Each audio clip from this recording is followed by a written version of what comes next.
this here is on the mark. Like a spiral from a 5-star recruit, we throwing darts, really focused. WD-40 couldn't stop the way we grinded. In the trenches putting that work in, I relate to all my linemen. This is for the men, the boys do not belong here. Tiptoeing to the top, we doing cone drills. The hottest show in the world, you don't even gotta search. Steady putting in work, you see the sweat up on my shirt. They wasn't aware of us at first, we wasn't on their radar. Now every play that we make, they gon' say, oh, similar to a razor blade, we gon' stay sharp. The news ain't official if it's not on the mark.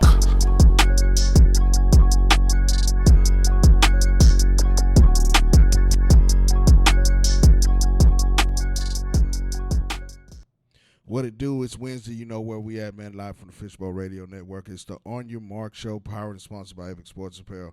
Every player compete. All right, today, guys, listen. I appreciate everybody that's been tapping in, but the thing about the On Your Mark Show is that we're here to educate and elevate you. About everything in life. We do focus on a lot of recruiting, exposure type things. But listen, this is a whole flip side of things. And from my perspective, it's a thing where you got to educate and elevate yourself in the real estate game, home ownership and things like that. Me, myself, I'm a homeowner. Man, I had to bring like 3 pens. This was a while ago. I've been in my house a while to fill out all the paperwork. I thought I was signing my life away. It was so crazy. It was an experience. Some people don't get to go through that. And I think a lot of times young athletes and young couples and things like that, they want to own a home, but they're hesitant. They don't understand the process and what it takes. And then on the flip side, shout out to my cousin Veronica Taylor. She's one of the persons in my family that's a realtor. How do you become a realtor? I always wonder, do I want to get into real estate, things like that. Well, listen, I got an expert from the H that's in the building today. You know what I'm saying? Ms. Coleman, we're going to talk about that, how she ties into her businesses, and also she's one of the sponsors of the Big Time Flex Zone 101 H-Town Challenge going down in H-Town on Saturday. The 26th is going down. Ms. Coleman's in the building from the H. What's going on? How you doing? What's going on? Hey, Mark. Thank you for that introduction today. Thank you. It's an honor to be here. So I'm excited. What you got for me? Man, I got a lot for you. We're going to get it in, man. We're going to hit our mark today. That's what we're all about. But, for the listeners, just a little backdrop on how you got to where you are, how you got into real estate, where did you go to school, and what does it take to be a realtor? Okay. So, I'm from H-Town, born and raised in Houston, Southwest. That's where I rep. Southwest. Mo City. No doubt. Mo City. I went to Stafford, Texas. Stafford, Texas. I went to Stafford High School. Okay. And so I've always been a person that was always trying to strive for success, even with athletics. And we're actually on like a sports podcast. And so I did track, I did cross country, I did the swim team, I did all those things. Right. And so my dad, he really instilled real estate inside of me. Like at 22, I'm 33 years old. I'm not afraid to show my age. Absolutely. No doubt. At 22, my dad was just instilling inside of me that, I think you having a real estate license will be important long term. And so he was trying to instill that inside of me at a young age. I did go to real estate school at 22. However, there were some things that happened. Okay. So I didn't finish, and I went to Prairie View A&M. That's my alma mater. All right. PV, okay. Already. If you know, so you know. So you going to pull up to the Labor Day Classic for sure? I can. Okay. All right. I can. So I finished, and I had a bachelor's in criminal justice. And so it's interesting, like once I graduated from Prairie View, I had the opportunity to go into my field, or I had the opportunity to work for a mortgage company. Okay. And so I really battled between the two, and I was like, what is going to be more fulfilling for me? I can get more experience working in the mortgage industry, or I can go into the criminal justice, which I have a heart for on the philanthropy side. Okay. So I decided to go ahead and do the mortgage company behind the scenes, working the loans. That was tedious, but I did learn a lot, and that's what propelled me into becoming a realtor. Now that I have the expertise on the loan process, what that looks like, I can understand what the title commitment says. I can understand what the sales contract says. I've already built my experience. Now as a realtor going into real estate school, all of that was all of that was like known to me. It wasn't unknown territory. It wasn't foreign language. It was kind of just repetitive information. Okay. And so that's how I got into real estate. But I still kept a 9 to 5, Okay. of course. Unfortunately, in 2022, I was laid off from my mortgage job and going into real estate as a full entrepreneur, not having any guidance, any mentorship. And so I'm living my life like I'm gonna get a check every 2 weeks. And I learned the hard way but it was very humbling to be in that space. And I always say this to entrepreneurs or aspiring entrepreneurs: if you want to get into the real estate industry or just an entrepreneur industry, you have to have faith. It's a faith walk. It's a faith walk, and I'm a believer. You have to lean on God for everything. And so having that faith helped me sustain. Like, there were moments where there were drought seasons, but in real estate, you have to have that grit and you have to have that motivation. You have to have peers around you who are going to motivate you, be in a positive space. Absolutely. I did get burned in the real estate game. Like, you have to be careful who you do business with. Sure. But again, having that faith and knowing that, okay, if I'm walking this walk, then I know that there's going to be adversity that comes to me, but that builds character. So just having that mindset, having a team behind me helped me continue on to this journey, because there is a lot of inactive license out there because they don't have the proper support, or they decided that maybe this wasn't for me. But I still decided to stay in the game and continue to push forward. Now I'm still working a 9 to 5 right now to build capital, and eventually, Lord says the same, I'll move on to becoming a full-time realtor or entrepreneur. But that's a little bit about me in a nutshell. Absolutely. Now, this is a show that's geared and ties everything into sports, and you mentioned your sports background. And before we dive a little bit into the real estate game and owning homes and things like that, being an athlete yourself, the competitive drive, you know what I'm saying? I talk about this all the time when I talk to young players, or I'm asked to speak.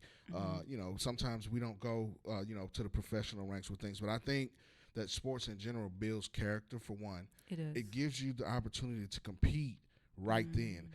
You just mentioned all of those things in the battles and the struggles, just lifing and getting through obstacles when it comes to the business world and professionalism of the professional setting. How did you tie that into athletics? I think that teaches you at early age to be competitive, to strive to want more. You have goals that you set, what I mean?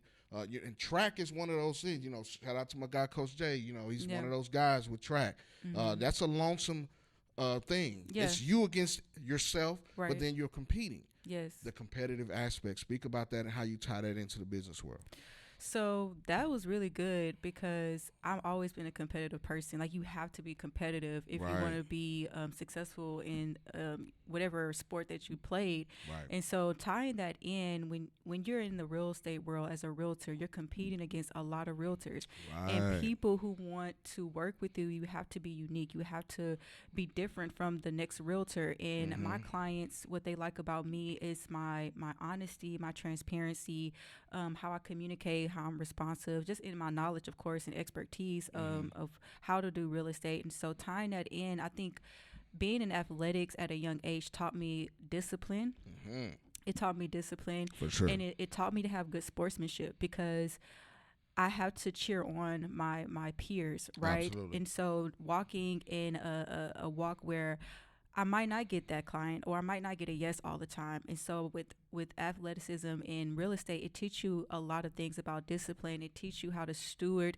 It teaches you how to be in a space where, hey, you have to have that drive. You have to have that dedication. You have to be devoted. So if you're going to do this, then do what's required. And so, you know how you build up your endurance when you are conditioning for track? Absolutely. Or conditioning, like I was on the swim team. I would have to do things on the off season. So whenever I don't have clients, or whenever business looks dry, what am I doing on the back end?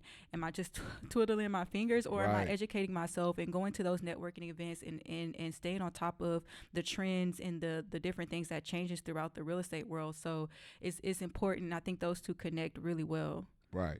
And that's why I brought that up, because I know that real estate, there's a lot of real estate agents. There's a lot of realtors, some in the, the private sector, and some that, are at these big corporations and offices. And here it is, guys. I mean, it's something that goes with, how you're recruited as well. Exactly. Something has to be special about you. Whatever you do, at your particular position, we talk about football, baseball, basketball. Something has to be enticing to the coach or the college to really recruit you. Same thing with the business world. You know what I mean? When your resume, your resume, you're looking for a job, your resume stacks against 200 people. What stands out about your resume? Right. What stands out about your job history? Are you consistent? Are you job hopping every 6 months? Have you been fired? And then they call and get references. Well, your references on the athletic spectrum is your coaches, your school, your teachers, and things like that. It all comes full circle. And I just wanted to make that point. When you talk about being an athlete, those are things that we understand. And I tell kids all the time, your resume is what you build. And the thing that you're talking about, and I listen to your beginning, monologue as far as your history and how you got there. There was some competitiveness there. You can tell that. Yeah. And listen, don't sleep on swimming. Those are some competitive people. That's real competitive. It's real competitive. It's real competitive, and it's a funny story. To give you a little bit of background, I was swimming and I was coming in last place. And my grandfather, I love him to this day, he was like, "We gotta change that. We gotta change you coming in last place." And what I was doing, I was eating a full breakfast before. That was one of the. They always told us we couldn't go swim for an hour after we ate, right? Right. Okay. And so he was like, we need to condition you. We need to build your endurance. And so instead of going to practice without any type of conditioning endurance, it showed in those meets. It showed in my race. And so having, again, that support system that sees the potential in you and willing to work with you, you have to be willing as well. Right. And so I wanted to win. I'm competitive. I didn't like to lose. And so I'm like, yes, let's do this. Right. And so again, it was hard in the beginning because I didn't know what conditioning meant. I didn't know what building my endurance meant at 11 years old, 12 years old. So I'm outside running a track at 6 a.m. trying to condition to run these races. And once I started to build that routine, I started to get first place, second place. No doubt. So it's the gradual grind, but you have to be committed to know that, okay, if I stay consistent in this, then I know that I will come out on top. Well, if you don't grind, you don't shine, and that's one of the things that I really live on when it comes to everything that we try to educate and elevate people on a weekly basis here on the show. Is that you have to grind about it. I'm a grinder. Coach Jay's a grinder. You around like people that grind.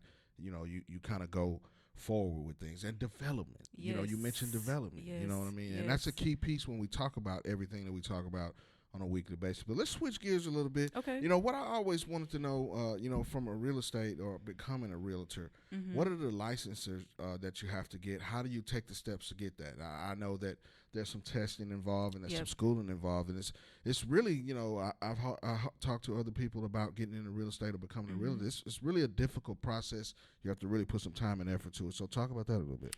Yeah. So when I first started at 22, I was doing a class by class. And so at 22, we're all different, right? So either you have great study and discipline skills or you're learning as you go.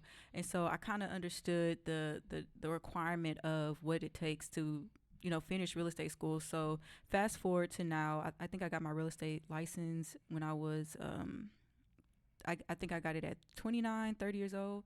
And so they offer different programs. So you can do a 6-week accelerated course or you can do self-paced. And I was like, I need to get my license in 6 weeks. Absolutely. You try to hurry up and get through it, cram it. Get through it. And so the 6-week accelerated course, you have classes Monday through Thursday, and you can take it in the morning or you can take it in the evening. Well, I'm working a 9 to 5, so I needed to do it in the evening. So right after I got off work, I went to a coffee shop and took classes from 6 to 9:30. And again, it's my drive, it's my ambitions of I want to finish this, and then also understanding discipline, right? Having that discipline and removing yourself from distractions. It's just you just have to be really committed. Okay. And so to obtain that license, you have to take a state and local test. Sure. And so it's very hard. A lot of people don't pass the first time around. You get to take it at least 3 times, or you got to go back and take some more courses to get those certificates. So you obtain certificates, and once you have those certificates, then you can take it to the state and local test exam, and then you can, take your test. So I passed on the first time, thank God. And so that's how you can obtain your license. And it's a process. You have to be in school. And I know a lot of people at some point of age don't want to do school anymore. Sure. But just the goal, right? That vision that, hey, this is what I want. Right. And so when you become competitive, when you have that drive, when you have the commitment to complete the courses and that support system, because I had a friend that studied with me, sure, and that helped me with the exam testing. So yeah, that's like the steps on how to obtain your license in real estate. Well, that's the meat and potatoes of it. A lot of things, sometimes, we go through high school and things and, we take different paths. We may go to the military or, to a trade school or something. But, the days of just having a high school diploma and being successful in just America, period, it's way past due. It's way over. You have to have some kind of trade or something that, can give you a level up, a step up, to have a career. Yeah. It's not job, it's career. It's career. You know what I mean? Yeah. And that's the thing that you have to do with that. But let's talk about the real estate trends in Texas for sure. Okay. What's the current state of the market? What trends are you seeing across the state? You can definitely speak about the trends in Houston, because I know it's different from, say, Fort Worth, Dallas. The Metroplex is kind of divided up in all kind of cities and stuff. But, the H is too as well. You got the Cypress area. You got, Katie's, Humble, those Spring, those are vibrant areas in the state of Texas. Absolutely. As well. Talk about that a little bit. Yeah, so right now across Texas, and I can just see just from working with my clients, the market is competitive, and it's a buyer's market. It's a buyer's market right now. A lot of inventory, but not a lot of buyers. So even if you are in the market, you have a lot of options, and so you have room to negotiate. You have room to ask for buyer's incentives from the seller contributions. And so what I see though is that I've also worked with a lot of lease clients, that people who want to do rentals, and a lot of people who are in those rental spaces. Like, I've worked with a lot of relocators, people who are moving out of state, right? Okay. And so that's what I'm seeing across the state of Texas, is a lot of people are relocating here because of the affordability. Right. And so I've worked with rental clients, I've worked with buyers, I worked with sellers, I worked with investors. And so, but a lot of the meat of that is rentals. Like, people are dominating the rental space, and sellers, if they can't sell their home, they're going to push to, being a renter, or giving it to the rental area. So I see a lot of rentals going in. I see a lot of people who are deciding to rent. Either they don't have the credit to buy the house, they don't have the capital to buy it, they need to save for a down payment. But that's where we come in and educate people who are renting about the different incentives out there, like if you're a first-time home buyer, or like 100% financing, or different housing programs to help people who may not have the capital up front, or they may not have the credit. Those programs will help you build or restore your credit. So in the market, it's a lot going on, but it's a buyer's market, a lot of inventory. And so right now it's a buyer's market. It's right now it's a so buyer's it's not market. A seller's market right now. No, it's a lot of inventory. How do those things kind of switch up? Inflation, okay. The economy, okay. The economy, those things will switch up because of those variations. Sure. And so when it's a buyer's market, it can be competitive on the buyer's end, right? Because you don't have a lot of buyers, but you have a lot of inventory. Sure. But depending on that house, you might have people. But you see a lot of. I'll say this: you see a lot of people buying houses that's in the buyer's market, again, because it's a lot of inventory. So sellers even have to reduce the price. Even the house that I have right now, that I'm under contract with, the seller, was just speaking to me about how they had to reduce the price because the house was sitting on the market for X amount of time. So when it's a buyer's market, you see houses sitting on the market at least 25 to 45 days or even longer. And so sometimes as a realtor, we have to just put the house on the market again because it can get in front of the line. Because after 21 days, it kind of falls back from the new homes posted on the MLS. And so that's how we have to be strategic as realtors. It's like really educate our seller. If you are working with a seller, and also educating your buyer, is that understanding the market that you're in so you can be a good asset to them. Yeah. Well, that makes sense. But what advice do you have for first time buyers? You mentioned it's a buyer's market. People are nervous about it's an investment. They're nervous about everything just being on them. When you're a renter, you can kind of depend on your landlord or who's renting to you to fix things. When you're a homeowner, you have to put everything on you. You know what I'm saying? Tips for navigating interest rates, inventory challenges, things like that in a competitive market. Yeah, so if you are a first-time home buyer, I would say, are you a first-time home buyer with children? Are you a first-time home buyer with, you're newlywed? Are you a first-time home buyer? And let's really understand the definition of a first-time home buyer. Okay. First-time home buyer is technically meaning that you haven't bought a house within 3 years of your purchase. Gotcha. So even if you have a rental or even if you have a property that you've already purchased, you can still be considered a first-time home buyer. Okay. And so sometimes I think that term is misconstrued because we literally think that a first-time home buyer is a person that never bought a house before. But a first-time home buyer is a person that hasn't bought real estate within the 3 years of that purchase. Okay. I didn't know that. See, game being dropped today, y'all. Y'all better be tuning in. Yeah. So if you are if you bought a property and you're looking into investing, and let's say that you bought this property as a starter home and you want to use this as a rental until you build up your capital. Well, once you have that capital built, you can go in and find those first-time home buyer programs and qualify and get you another rental or get you, your forever home and be considered a first-time home buyer. Okay. And so for people that haven't bought a home ever, we can call them first-time home buyers, but for people who haven't bought a house, who haven't purchased a house, again, there are incentives out there like T-Shack, down payment assistance programs. Okay. There's NACA out there. You do your research on that. It's a process where it helps you build up your capital. And then some of those programs will cover like closing costs that will help you with your down payment and 100% financing that will help you with your down payment as well.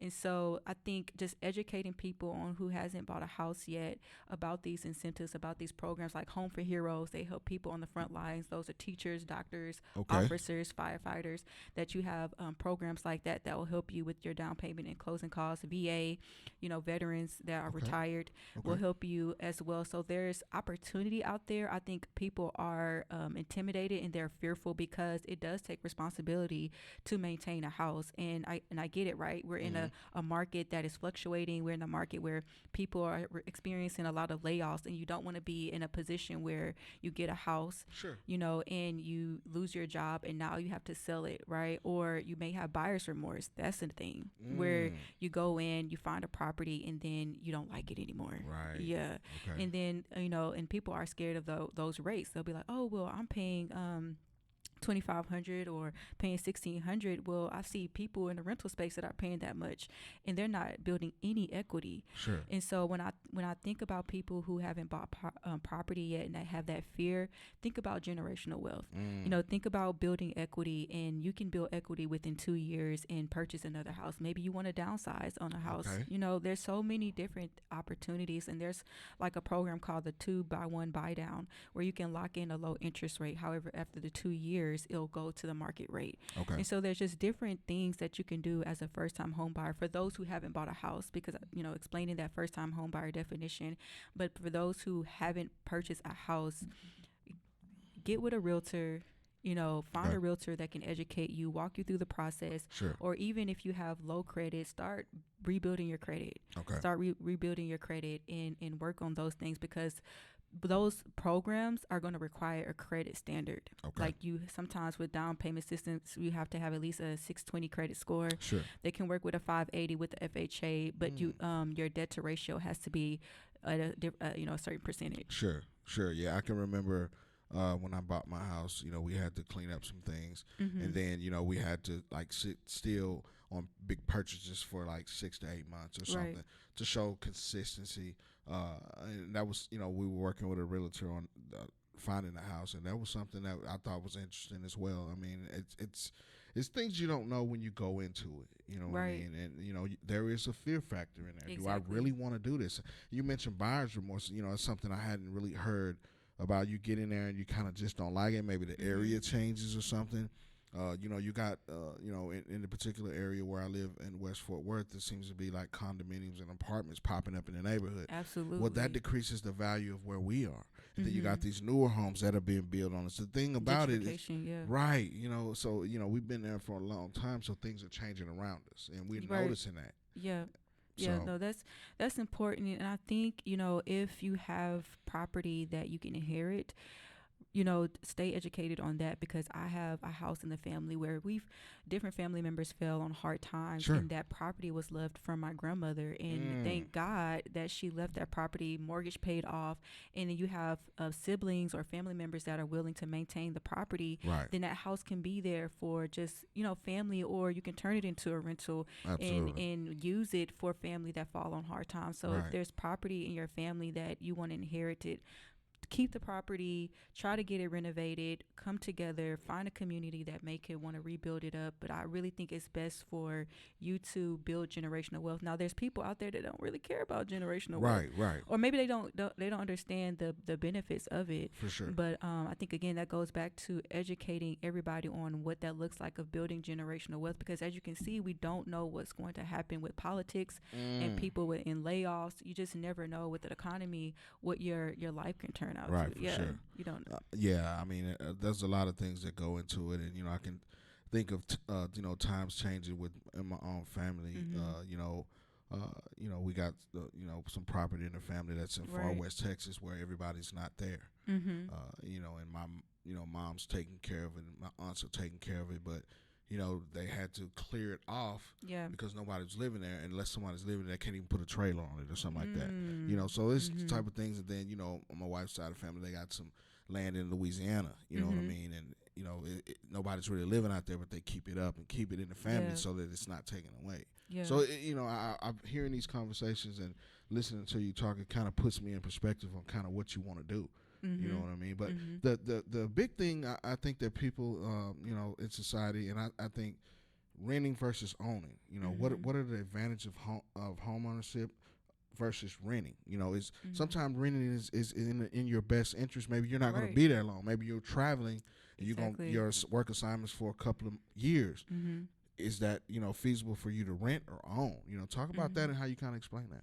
Yeah, so renting versus owning, I think it goes back to your lifestyle and what is your mission, right? Like, because I've seen it where my peers, they might rent for a year because their house is being built. I think there's different nuances to the renting and ownership space. And renting, if you decide to rent like a single family home, you're paying somebody else's mortgage. And so all of that money that you can be paying towards a house, you can be paying and building equity on your own. And again, I understand sometimes we're in that space where we are working towards home ownership, right? Where we've talked to lenders, we've talked to experts, and they say, hey, these are the different steps that you have to do to become a homeowner. So it's more feasible for people to rent versus owning a home. So sometimes people jump into home ownership and don't understand the responsibility that comes with it. So there's different pros and cons. And I've even met people that says, well, I'm okay with paying somebody else's mortgage. I'm okay with renting, or with convenience and maintenance. A lot of rentals, like if you are working in the city or in the Loop or the metropolitan area, people decide that they want to stay in like condos and apartments and things of that nature. And so they feel like it's less maintenance. You have maintenance on call. You don't have to do the things yourself. Right. That comes for free. AC go out. You can call the maintenance guy in the building. And so you don't have to come out of pocket for that. Yeah. And so when it comes to a home ownership, I think people who are educated understand the responsibility. Like if your HVAC go out, if your plumbing go out, you have to call those experts to come and repair those things. And people may not have the capital. So whenever you purchase a home, try to have some reserves. Try to have some reserves, some emergency fund. So that way, if things break, you won't scramble, and it won't feel like a weight on you. Right. And so people who are renting, they're doing it for specific reasons, convenience, or they're just not educated, or they just prefer to be a renter. And so a lot of my peers that are renting, I talk to them and they tell me like, oh, I'm not ready yet. Maybe they're not ready for the responsibility, or hey, like this is a big commitment. Right. This is a big investment. And so renting versus owning, I just think I think it just, it matters about the preference. Like Sure. your preference, if it's home ownership, building generational wealth, or renting, it's just maybe it's circumstantial. And so when you're renting, just have a mindset of, okay, I could be paying my mortgage, I can be building equity, or if it's feasible, if you have to take time to rent, then do that for you and your family. But don't feel pressure to buy a house if it's not feasible for you, because I think Sure. a lot of times pressure is on us, and we might walk with this idea that we're not successful, or we're not valued, or we're not worthy because we're not a homeowner. And I've seen like these testimonies online where there are homeowners that weren't educated, and now they're having buyer's remorse, or now they're struggling to pay their mortgage because there wasn't people that were educating them, and they were pressured into buying a home. Because a lot of realtors are out there, and there are many that will try to tell you about the pros and the cons of renting, and they'll push you into home ownership, and now that you're left with this big investment that you didn't understand how to maintain. Right. Well, there's a maintaining factor, and you have to be comfortable enough and stable enough as well. Exactly. You mentioned, keeping, jobs and keeping stability. You go through things when you're life, and it's just, sometimes you don't see these punches coming, Right. and you don't get out of the way in time enough to duck and get it. So, Exactly.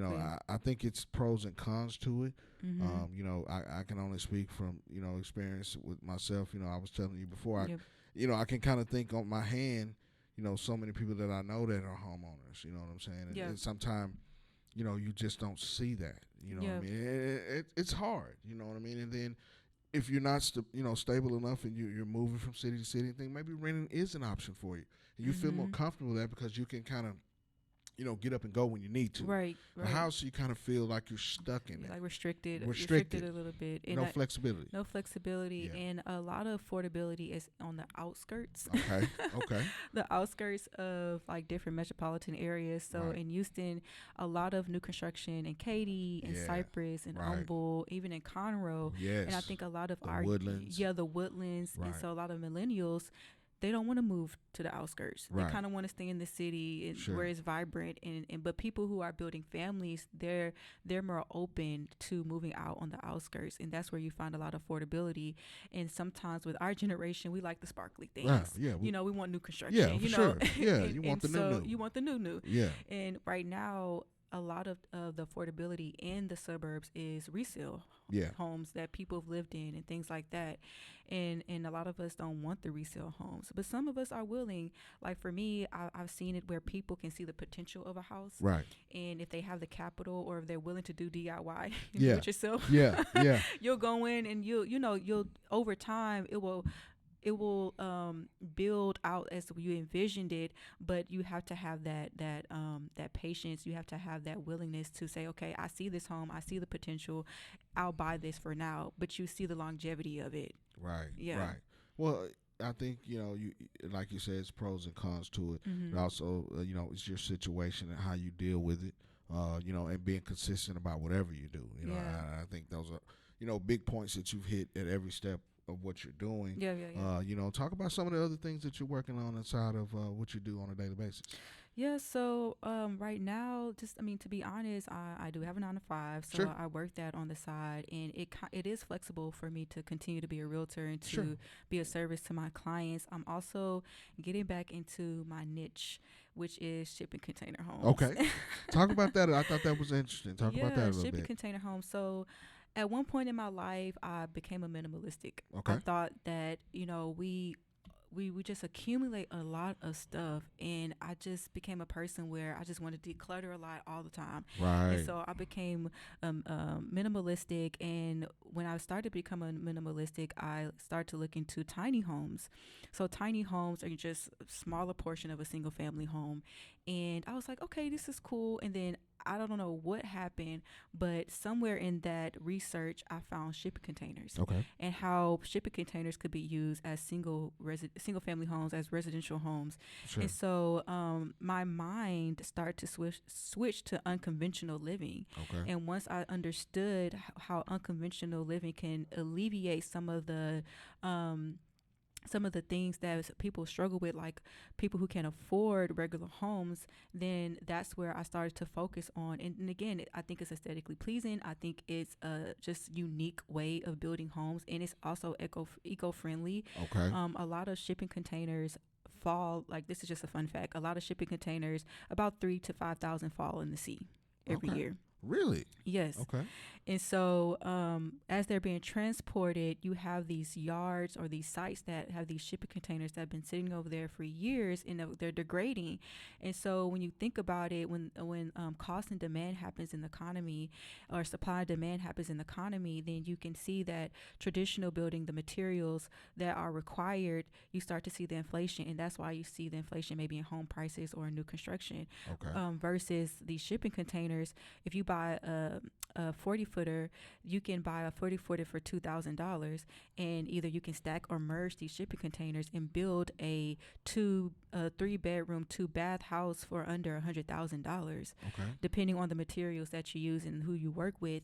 And so I think it's cost effective when you build these shipping container homes. And again, I wanted to do it on the philanthropy side as well. Yeah. And I think God put it on my heart to build this community for people who fall on hard times, Sure. like people who experience unforeseen circumstances, like people who are incarcerated and Yes. now they're being pushed back into society. They don't have the resources to get back on their feet. People who are homeless. Right. And so there's different things in the works. I don't want to put too many details Yes, out there, absolutely. you know, but I'm building that part of my business. So if anybody is experiencing just interference with trying to become a homeowner, look at it on the unconventional side, that you can use shipping containers and it's durable. It's durable. Shipping containers where you see on the big cranes and they Yeah. moving them to ships. Yes. You're saying that they just get rid of these shipping containers and you said they fall into the sea when they're not using it. And so some fall in the sea and they just fall to the Really? to the bottom, Okay. and then some of them are shipped to these sites where they just sit. Sit. They just sit. Right. Nothing's being used. Right. Nothing. They're just Right. deteriorating, Sure. rusting, and all these things. And so you have two different type of shipping containers. You have used and you have one trip. Okay. So one trip is a single use and it's new, and they are more durable, and they are more recommended when you're building shipping container homes. Sure. And so with these homes, again, the longevity of it's between 25 to 50 years, and also you can do maintenance. And so those 50 years can be extended as well, but it's going to require maintenance like any other traditional home. Absolutely. You know, foundation issues, Sure. Plumbing issues, Absolutely. roofing. Yeah. You know, you don't keep the same roof on your house You for can't. the whole lifespan Nah, of don't the work. home. Not in Texas for sure. You know, hailstorms, wind, hurricanes. You know, down south, it's everything. It's crazy. Then the heat. In the heat. Yeah. And so, and again, like people will say, well, isn't that a box? And it's a metal box and it's going to get hot. Right. Well, just like you insulate a traditional house, you're going to insulate this house. Okay. And so it's the same concept of building a traditional home that you use in shipping containers. And it's Sure. just more cost effective and affordable. It's just the only caveat to that is financing. Sure. There was a facility in Austin, Bob Containers, that was offering traditional financing like your VA, your conventional, your FHA. Then there was some things that happened. They had to go back to the drawing board and look at it again on how they could still build this business without risking losing, the money or the monetary value of it. And so with this shipping containers, I'm trying to work with investors, trying to work with people who see the vision and continue to find people who are willing to lend to those type of homes. Sure. But like lenders, they will lend to modular homes, and shipping containers are considered modular. It's just that Okay. that specifics of it is that they're still trying to find the bridge on how they can finance it and, Right. and how they can get it appraised and all those different details. Sure. But that's the only caveat to it, is that if you are looking into building a shipping container home and you know somebody who's willing to finance, you can do hard money loans or different, personal loans, private loans, those Okay. type of things to help build your project, then go for it.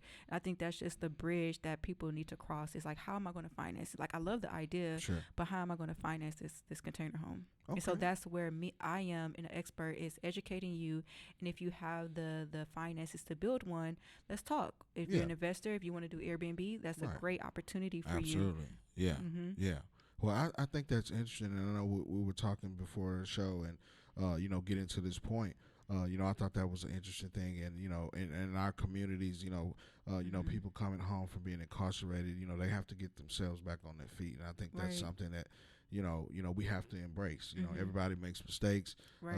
Everybody's not in the same situation, but when you come back to society, society frowns on you. You got a record. Oh, you did this, even if it's something small to something major. But there's, if you've been rehabilitated the right way, there need to be, extended arms to bring you in. And that's something that you're passionate about. I'm very passionate about rehabilitation. I'm very passionate about ministry. Sure. Again, I'm a believer in Christ, and so Absolutely. I believe we do make mistakes, and as a community we should be out there serving the people that have made mistakes. I've made mistakes, but we Absolutely. all on a different level, and so I have a heart for the homeless. I have the heart for people to get back on their feet. And so when I thought about this community, I thought about rehabilitation. Sure. And when you're thinking about the homeless community, they're in a community where they are susceptible to the things that are around them, like the drugs or the community that is not helping them get off their feet. Like there's the outcast them in those shelters. They're not sometimes helpful for them, and it's so just a landing spot. It's just a landing spot, and the reason why sometimes homeless people stay homeless because they built community out there. They sometimes choose to stay homeless because they're like, where else can I go? Right.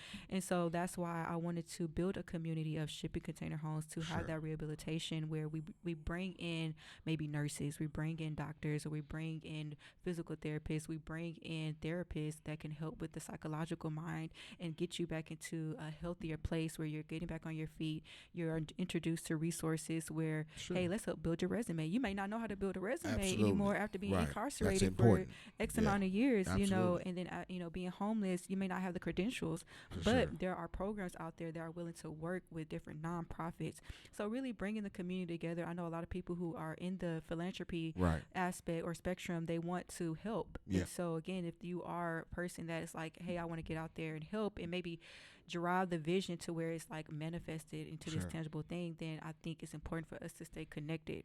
And so that was like really the primary reason why I got into building shipping container homes, and again offering that unconventional way of living to people who are interested. Absolutely. Well, I think that's that's one reason we wanted to bring you on the show, and I think that's an interesting thing.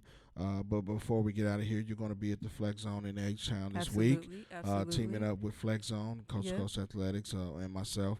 Talk about that real quick, and then before we close out, give out where everybody can reach out to you on social media, if they got questions. Absolutely. Okay, so funny story, I'm in a hiking group on Facebook, and I don't know what happened, but I added Stefan as a friend. He was like, hey, nice to meet you. And I'm like, oh, I didn't know I added you as a friend. But he was like, well, this is not a coincidence. I actually need a realtor to work with. I was like, okay, cool. So we sat down, had coffee, we chopped it up, and he was talking about like how he wanted to network with a realtor and how we both can help each other. And so he presented the opportunity to sponsor an event. I was like, man, that's dope, and I love helping the youth, and I just love networking and meeting people. And so I was like, sure, like I'll sponsor this event. Then we chopped it up on the phone, and it was all good. And so I'm actually excited to be a part of this event. Like I can't wait. And so I invited some friends out, and I encourage y'all, if y'all have 6th to 12th graders who are in the sports spectrum, especially football, this is a football event, to sign them up, like to meet out with coaches and show their showcase their skills and just to be around their peers, and I think it's important to stay connected in the community. So I'm excited as a real estate. Again, I've did sports. I was an athlete. And how I connected to football, I was in the band. So I played, in the band while the football played on the field. So that's an important part of Friday. Important part of Friday nights. Extremely important. I may not know all of the terms in football. I know flag on the play and different things like that. Absolutely. Offense and defense, quarterback, all those things. But being in this sports space has opened my eyes into how real estate can connect into different sectors of business. And so I'm really excited and honored to be a part of this Absolutely. movement. Yeah, it's going down, man. This weekend, under the lights, man, in H-Town, the Flex Zone 101 Challenge, H-Town is going down. I'll be in the building. You're going to get some great coaching. This guys, if you're in need of exposure to kind of kick this off, especially you high school guys, 28, 27 class. This is an important event for you guys. Where my big fellas at? The linemen, you know what I'm saying? I've been sending out invites galore since this weekend. But the big fellas, this is an opportunity for you to shed some limelight. I know a lot of times for what we do, camps are geared to the skill positions. But the big fellas can come and get some notoriety as well. Yes. Before we close out, give out your social medias where everybody can contact you at as well. Yes, so my Instagram is KII.luxury. You can reach me on there, or you can connect with me on Facebook, Kierra Coleman. Absolutely. But listen, man, this won't be the last time. We left a lot of meat on the table. We can dive in deeper. We appreciate the draw. She drove up from H-Town, man, to come get on the On Your Mark show right here in the Metroplex. We're going to be, listen, one more time. You still have time to sign up for the Flex Zone Challenge in Houston. Under the lights. This Saturday, man, it's going down. Shout out to my guy, Coach Stephon Johnson, and all the guys that'll be in the building. There will be some article writing coming out of there. There'll be some scouts in the building, great coaches. Man, come get in the zone. Are you the best one-on-one player at your position? Come show us, show up and show out, man. For myself, shout out to my guy Angelo behind the ones and twos, right from the Fishbowl Radio Network. We out, man. My guy, Man and Mike's going to take us out. Hey, this Manna Mike. I'm not sure what you own, but this here is on the mark. Like a spiral from a 5-star recruit, we throwing darts, really focused. WD-40 couldn't stop the way we grinded. In the trenches, putting that work in, I relate to all my linemen. This is for the men, the boys do not belong here. Tiptoeing to the top, we doing cone drills. The hottest show in the world, you don't even gotta search. Steady putting in work, you see the sweat up on my shirt. They wasn't aware of us at first, we wasn't on their radar. Now every play that we make, they gon' say, similar to a razor blade, we gon' stay sharp. The news ain't official if it's not on the mark.